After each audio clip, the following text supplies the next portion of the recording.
नमस्कार प्रेक्षकांनो, मालिकेच्या 17 तारखेच्या भागामध्ये आपल्याला खूपच जबरदस्त असा ट्विस्ट पाहायला मिळणार आहे। म्हणजे काव्याचं जे जीवावरती प्रेम आहे त्याबद्दलचा खुलासा होणार आहे आणि हे सगळं कसं समजणार आहे तेही शारदाला समजणार आहे आणि त्याचबरोबर काव्या स्वतःच्या तोंडाने त्या गोष्टीची कबुली देणार आहे। हे सगळं कशा पद्धतीने होणार आहे त्यासाठी हा व्हिडिओ शेवटपर्यंत पहा। अशी कोणती गोष्ट आहे जी काव्याच्या आईच्या समोर येणार आहे आणि मग काव्याच्या बाबतीत कोणता निर्णय घेतला जाणार आहे ते आपल्याला पाहायला मिळेल। जेव्हा नंदिनीला कळेल की काव्य आणि जीवा या दोघांचे एकमेकांवर प्रेम आहे, मग नंदिनी दोन प्रेम करणाऱ्या जीवांना म्हणजे काव्याला आणि जीवाला एकत्र आणण्यासाठी काय करणार हे आपल्याला पुढे पाहायला मिळणार आहे। त्यासाठी चॅनलशी कनेक्टेड राहा, त्याचबरोबर चॅनलला सबस्क्राईब करा, व्हिडिओला लाईक करा। तर इकडे आई ही जी आहे ती काव्याला म्हणत असते मांडव परतनीसाठी गेल्यानंतर की काव्या, मला असं वाटते की तू आता नंदिनी ताईने ॲक्सेप्ट केले तर तू ही गोष्ट ॲक्सेप्ट केली पाहिजे आणि तूही तिच्याबरोबर गेलं पाहिजेस, कारण काहीही झालं तरी तुला आता मांडव परतनीसाठी आम्ही आणलेलं होतं आणि आता तुला तुझ्या संसारात तुला रमलं पाहिजे, तुला रुळलं पाहिजे असं सांगितलं जात असतं। परंतु इकडे रम्या मात्र ही गोष्ट ऐकायलाच तयार नसते आणि त्यावेळी आईला जे लॉकेट हाती लागते त्यावरून कळणार आहे की रम्या ही त्यावेळी कळणार आहे की काव्या आणि जीवा यांच्या प्रेमाचं नात्याचं सत्य। तर हे कशा पद्धतीने होणार त्यासाठी हा व्हिडिओ शेवटपर्यंत पहा।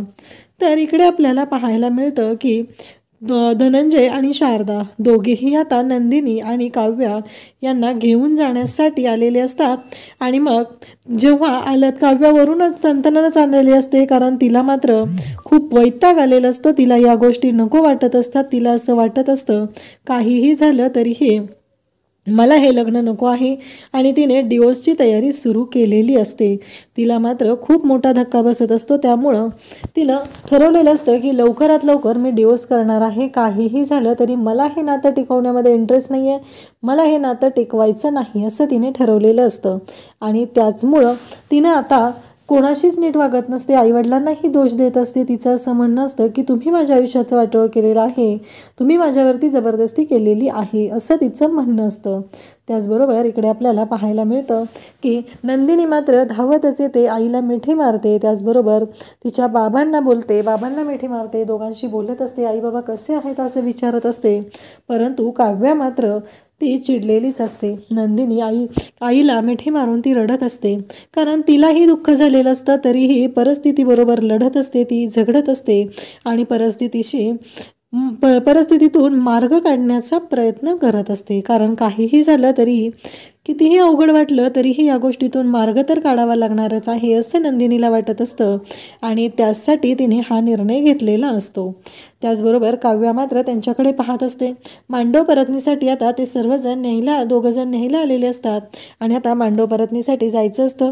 काव्या मात्र शांतच असते, ती काहीच बोलत नाही, आईबाबांच्या लक्षात येतं आणि त्याचवेळी तिथं येते ती म्हणजे वसुंधरा मात्र यांच्याशी भांडायला सुरुवात करते आणि शारदा आणि त्याचबरोबर धनंजय या दोघांशी ती बोलत असते, चुकीच्या पद्धतीनं वागत असते, त्यांची लायकी काढत असते। तेव्हा मात्र नंदिनी आणि काव्या या दोघींनाही खूप राग आलेला असतो, दोघीही चिडलेले असतात, परंतु शांत राहतात, कारण काहीही झालं तरीही त्यांच्या आईवडिलांनी त्यांच्यावरती चांगले संस्कार केलेले आहेत। वसुंधरा कितीही म्हणत असली तरीही तिलाही कुठंतरी माहिती आहे की आपण यांना बोलण्यामध्ये चुकत आहोत। त्याचबरोबर इकडे आपल्याला पाहायला मिळतं की वसुंधरा म्हणत असते, तुमची काव्य आहे ना ती पूर्णपणे चुकीचंच वागत असते, तिला ना जराही वागायची अक्कल नाही आहे, कारण घरात आल्या तिने माप ओलांडलंच नाही तर तिने ते उधळून लावलेलं आहे, हे सगळं बोललंच जात असतं। नंदिनीला मात्र वाईट वाटत असतं, काव्याच्याबद्दल हे बोलत असतात हे तिला आवडत नसतं, तुम्ही मुलींवरती संस्कार केलेले नाही आहेत, आपल्या आईबाबांना दोष दिला जातो, या गोष्टीचं नंदिनीला वाईट वाटत असतं। रम्याही तिथं असते, रम्याही खुश होत असते, रम्यालाही भारी वाटत असतं की ह्या नंदिनीची आणि काव्याची कशी वाट लागते।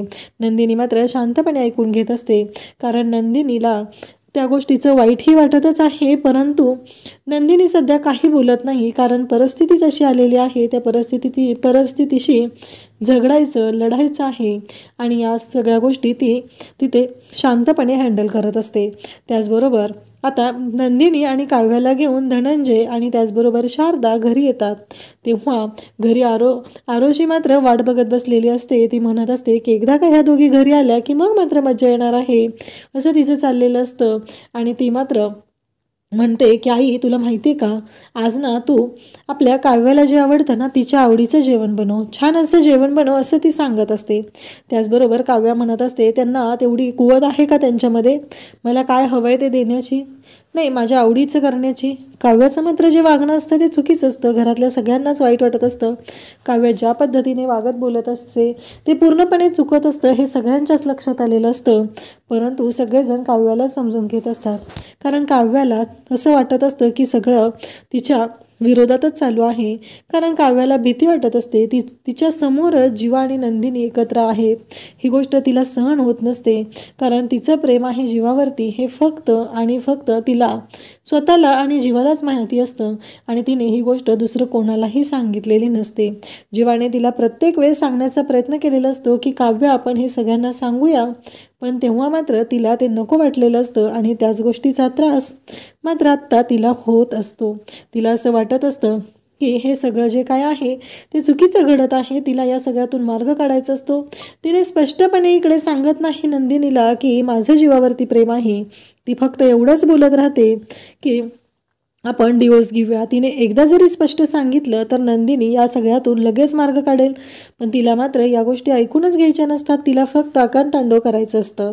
इकडे मात्र आता शारदाला वाईट वाटलेलं असतं, कारण ज्या पद्धतीने काव्या वागत आहे बोलत आहे त्यामुळं सगळेच दुखावले जात असतात. परंतु नंदिनीला मात्र हे सगळेजण विचारत असतात की नंदिनी तुझं काय म्हणणं आहे. तेव्हा नंदिनी म्हणत असते की माझ्यासाठी जीवाने जे केलेलं आहे ना त्याला ना खरंच त्याची किंमत मी कशातच करू शकत नाही, कारण जीवाने माझ्यासाठी जे केलेलं आहे ते खरंच लाख मोलाचं आहे, असं नंदिनी सांगत असते. आणि त्याचबरोबर बाबांना ती विचारलं असतं तेव्हा ती म्हणत असते की त्या भर मांडवामध्ये सगळी लोकं मला नावं ठेवत होती, माझ्यावरती आरोप करत होती, तेव्हा एकटा जीवा आला आणि त्याने माझ्या पाठीशी खंबीरपणे उभा राहिलेला आहे. त्यामुळं काहीही झालं तरीही जोपर्यंत जीवा नाही म्हणत नाही तोपर्यंत मी जीवाची साथ सोडणार नाही. मी जीवाला कधीच एकटं सोडणार नाही. त्याला जर माझ्याकडून डिवोर्स हवा असेल तर मी हे नातं तोडायला तयार आहे, पण माझ्या बाजूने मी हे नातं निभवण्याचा प्रयत्न करणार आहे. मी या लग्नाचा स्वीकार करत आहे, असं नंदिनीनं सांगितलेलं असतं. तेव्हा मात्र आईबाबांनाही छान वाटत असतं, कारण नंदिनी पहिल्यापासूनच समजूतदार आहे. नंदिनी सर्व गोष्टी समजून घेते. तिच्या आयुष्यात जे घडलेलं होतं ते मात्र खूप भयानक होतं, तरीही काव्याच्या बाबतीत जे घडले त्याचीही घरात काळजी वाटत असते. मग आई काव्याकडे येते, काव्याच्या रूममध्ये येते, काव्याशी बोलू लागते. काव्या मात्र आईशी बोलतच नसते. काव्याचं एवढंच चाललेलं असतं की नाही, काहीही झालं तरीही मी मात्र ऐकून घेणार नाही, असं काव्याचं म्हणणं असतं. आणि काव्याने स्पष्टपणे इथं सांगायला सुरुवात केलेली असते, ती म्हणजे माझं जीवावरती प्रेम आहे. हे जेव्हा सगळ्यांना आता आईला कळतं तेव्हा आईला हे अशा पद्धतीनं कळतंय की आई जेव्हा तिथे साहित्य काढत असते, बॅगेतलं साहित्य घेत असते, आणि तेव्हा शारदा तिला विचारत असते की काव्या, मी तुझी बॅग भरून देते, असं नको करू बाळा, ह्या लग्नाचा तू स्वीकार कर, नंदिनी ताईने केलाय ना स्वीकार, मग तूही कर, सगळं व्यवस्थित होईल, असं ती समजवण्याचा प्रयत्न करत असते. पण काव्याचं मात्र आत्ताताईपणा वाढत चाललेला असतो. काव्या म्हणत असते की नाही, मी जाणार नाही, मला त्या घरी जायचं नाही, असं काव्याचं चाललेलं असतं. परंतु जेव्हा मात्र काव्या हे सगळं बोलत असते तेव्हा आई म्हणत असते, चल मी तुझी बॅग भरून देते, असं म्हणत आईने बॅग भरायला घेतलेली असते.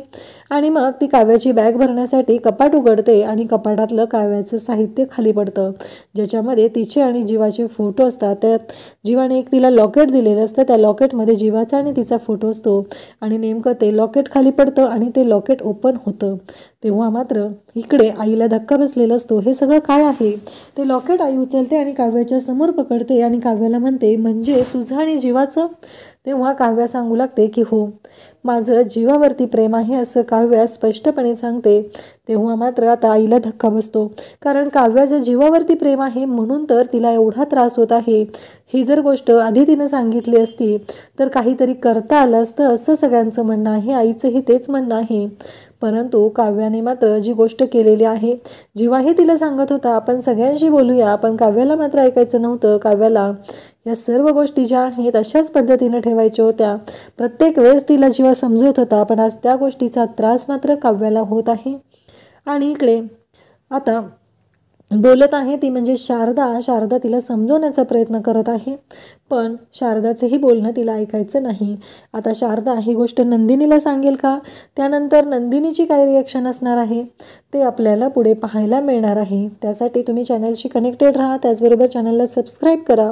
तुम्हाला काय वाटतं, जेव्हा नंदिनीला आणि पार्थला ह्या गोष्टी कळतील तेव्हा नंदिनी आणि पार्थ दोघंही काय डिसिजन घेतील ते कमेंट करून नक्की सांगा. थँक्यू.